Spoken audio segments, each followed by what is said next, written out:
I think that the only thing to discuss this week is the issue around free speech because of the Meghan Harry interview, the fallout from that, the Piers Morgan walkout, sacking, cancellation, whatever way you want to talk about it. And now the person who runs the Society of Editors has also been drummed out for trying to defend press freedom. So that's my backdrop. But I'm doing Inside the Lord, so I'm going to say a little bit about what you're allowed to say and what you're not allowed to say, and what I think goes on behind the scenes. You know, it's fascinating to me that, as you will have noticed, because you must be bored by now, I am discussing the domestic abuse bill because I'm following it through. But one of the things that's really disconcerting when you look at it is how much goes into legislation that never gets into the papers, the newspapers, the headlines. And so one of the things which, just casually can become law without you noticing is that they are making the breach of a domestic abuse order a criminal offence without you necessarily having to go to court. And what you've got to understand is you get that domestic abuse order because you started off on a domestic abuse notice, which actually can be given out by literally any old PC plod and quite low down in the ranks. And then a breach of that can lead to an order and it's up to 5 years in prison, right? And I challenge that. And I also made the point that this is a hybridization of civil and criminal law. But the problem is that I'm making this point.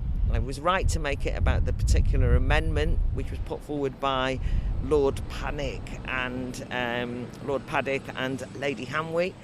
I was glad to see the amendment. They didn't even make it a vote. They just wanted to raise it. But I was one of the only people who spoke in that.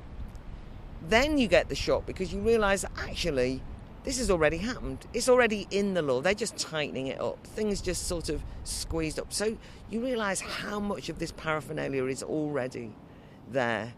And I suppose I've been naive because I haven't realised quite how the coercive draconian aspects of the state have kind of crept into happening. So civil law and criminal law merge, and why that's important is because it's much harder to find somebody guilty of a crime. There's a much higher threshold of evidence, and there's good reason for that because you can have your liberty taken from you. But even raising it was kind of like tut-tutted in a way yesterday. It was also tut-tutted when I raised something else which I thought was actually incontrovertible and a problem that it was coming up. In the domestic abuse bill, they're going to say that revenge porn is a domestic abuse. And if somebody publishes intimate photos or films of you, it is vile and it's undoubtedly abusive, and I can accept that. But there was an amendment put forward that the threat of publishing those pictures or those films would also be domestic abuse. I couldn't believe it. I thought, well, you can't have threats in there because, after all, let's be honest, in the midst of intimate relationships, we threaten all sorts of things. But there is a distinction between that threat, which is speech, and action, which is doing. But the government accepted the amendment, so there wasn't even a debate on it. So I was the only person who argued against it. And inevitably, no doubt, will get cast as somebody who's an apologist for revenge porn, when in fact what I was trying to do was to say I accept that revenge porn can be abuse. I think that the threat of using it, which might never happen, might just be a threat in a row, should not be in legislation. And I was treated with a certain amount of contempt for even raising the issue. And I think it just indicates, I did lots of speeches on lots of things, but I think it did indicate just that there's a set of rules where you're not really meant to stir the boat or dig too deep in legislation. The irony then is, and we are all very conscious today, particularly of the gross, vile, tragic murder of that young woman, that you'd think, and people were standing up and rightly saying things like, it's terrible that this murder's happened, but then everybody wants to talk about women and violence, femicide, as though this is a routine thing that women are murdered daily, which they are not. But you'd think in that context that in the middle of a domestic abuse bill, it might be appropriate to mention that there are women-only refuges and women-only services that need to be protected. So I said that. Well, that was not acceptable either, because guess what? talking about or defending women's only spaces breaches another code that's not mentioned, which is that this is a gender neutral bill. We are not supposed to discuss the issue of women only spaces, and it's embarrassing when you do it, so I did it. So there's a kind of chilling impact when it comes to speech. So now I go to the atmosphere outside of Parliament. You cannot be surprised that you have a climate in which you cannot challenge somebody's truth. You can't say, I don't believe so-and-so, which is what Piers Morgan said. I don't necessarily agree with Piers Morgan that I don't agree that Meghan Markle was lying. That's not really my point. The point is you should be able to say that. But it's interesting because it's hypocrisy of the greatest level, because in the midst of a domestic abuse bill, in order to win an argument, people tell stories. They tell truths, and you're not allowed to challenge them. But it's also the case that there are other truths that are not told. What about if somebody says to you, as far as I'm concerned, the whole COVID thing is a conspiracy and vaccines are going to kill us and all the rest of it? I'm going to say that's not true. And I don't care whether somebody says, I know this, my experience is this, because I will challenge it. It is also the case that it is not necessarily true that all women are going to be murdered by all men, and you should be able to challenge that. You shouldn't be silenced by this idea that you can't challenge when somebody said this is my truth. And because it's my truth, it should never be discussed. I am genuinely worried, though, about the impact of the whole discussion around Meghan and Harry in relation to press freedom, because I don't like the British media often. You know, they get on my nerves. They've misquoted me God knows how many times. You know, they're not exactly always to be commended, and they've gone, for example, along with every single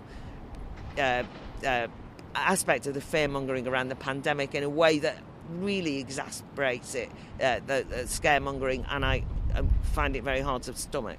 I particularly don't like Piers Morgan's attitude and behaviour on screen. But the point is, in a free society, you have this querulous press that asks awkward questions. It doesn't behave the way I want it to, or you want it to. But the whole point is that it behaves, in some ways, badly. And in the midst of all of that kind of questioning, causing trouble, loud-mouthed nature, you get somewhere. And you as a reader or as a viewer can begin to work out what you think. So people actually work out what they think about whether they believe Piers Morgan or they don't believe Piers Morgan. Every morning, great, Good Morning Britain is 50-50 as to whether you love him or loathe him. But in some ways, he helps locate where you stand on things. And just removing him in that way, which is effectively what's happened by being told he had to apologise for something he didn't believe that he should apologise for, has in the end made the broadcast media a lesser place. To remove the person who is in charge of the Society of Editors, representing tabloids, who simply would not be caught in saying that all tabloid newspapers are racist because he was shown by Victoria Derbyshire 2 headlines and asked, as it were, to denounce his fellow tabloid journalists. He gets driven out. This is not good for having a diverse press. And those people who say that there is no such thing as an assault on free speech, watch this space. But that makes it all the more important, it seems to me, that we all, in our different ways, speak out.